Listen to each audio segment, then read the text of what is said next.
Good morning, dear students. I hope you'll be okay with the blessings of Almighty Allah. Today is 14th of April 2021 and it's class 9th, subject General English, section Rose, topic I Cannot Remember My Mother. It's a poem which is written by Rabindranath Tagore. Rabindranath Tagore is known as a multi-splendid personality of India. Subtopic, central idea of the poem, or we can say gist of the poem. Sometimes you may be asked what is the gist, G-I-S-T, gist of the poem, or what is the central idea of the poem. Any poem, you may be asked, and so you should not be confused about the gist or the central idea. Central idea यानी बीच का idea जो poem है वो किसके बारे में है, या गिस्ट आपसे भी पूछा जा सकता है कि what is the gist of the poem. Already मैंने आपको बताया. And lastly, in our lecture, we have discussed about the Rabindranath Tagore, who he was and where he was born, what he did, what is his contribution to literature when he got the Nobel Prize for Literature. And today we shall be discussing about the central idea of the poem, I Can't Remember My Mother. So let's focus. The poem I Can't Remember My Mother, आपको पता है इसको लिखा है रवीन्द्रनाथ टैगोर ने, is about a child, एक बच्चे के बारे में है, who had lost his mother, जिसने अपनी माँ को खोया है. He remembers nothing about his mother, बच्चे को कुछ भी याद नहीं है अपनी माँ के बारे में. At the time of her death, जब उसकी माँ की मौत हुई थी. He was too young to know anything, वो इतना छोटा था, वो हार्डली किसी चीज़ को याद रख सकता था. अबाउट हिज मदर, अपनी माँ के बारे में खासकर. He had not gate worldly sense yet, उसको दुनिया के बारे में कोई इमेज नहीं थी, कोई सेंस ही नहीं था ऐसा कि वो दुनिया के बारे में सोचता. वो इन चीज़ों से बेखबर था. बट द चाइल्ड परहैप्स, लेकिन चाइल्ड जो है, बच्चा जो है, शायद कैरी सम अनफॉरगेटेबल अटैचमेंट्स, कुछ ऐसी अटैचमेंट्स है जो अनफॉरगेटेबल है, जिसको वो भूल नहीं सकता.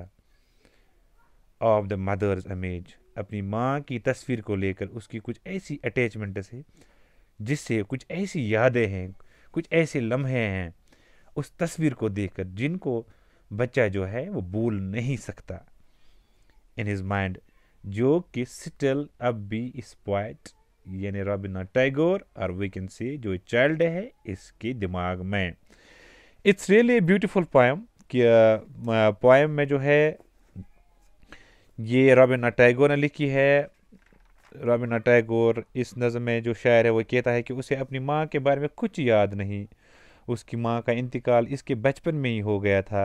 अपनी माँ की वफ़ात के बाद शायर इतना छोटा था कि वो उसके बारे में कुछ भी नहीं जानता था.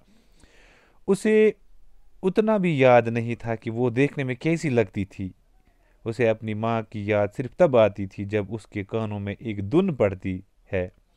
कभी कभी जब वह अपने खेलों के साथ खेल रहा होता है तो उसे अपने खिलौनों पर फैली हुई एक धुन का एहसास होता है. ये धुन उसकी माँ की उसी गीत की धुन जैसी होती है जिसे वो उसका पालना जुलाते वक्त गुनगुनाया करती थी. ये पोएम के बारे में थोड़ा सा इंट्रोडक्शन था डियर स्टूडेंट्स. इंशाल्लाह कल जो है हम इस पोएम का जो है वो स्टेंजा वाइज इंशाल्लाह इसको डिस्कस करेंगे और इसको समझने की कोशिश करेंगे. And also we will try to focus on the poetic devices that are used by the poet Rabindranath Tagore in the poem.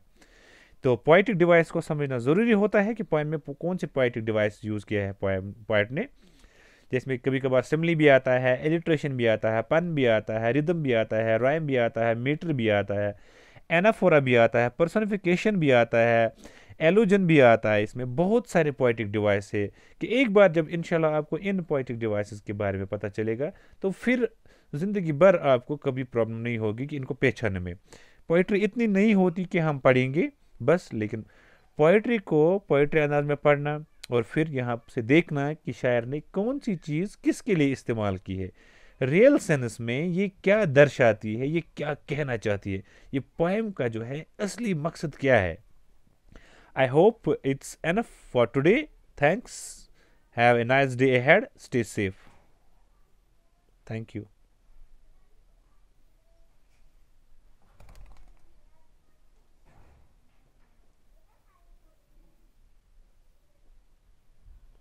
खुदा हाफिज़.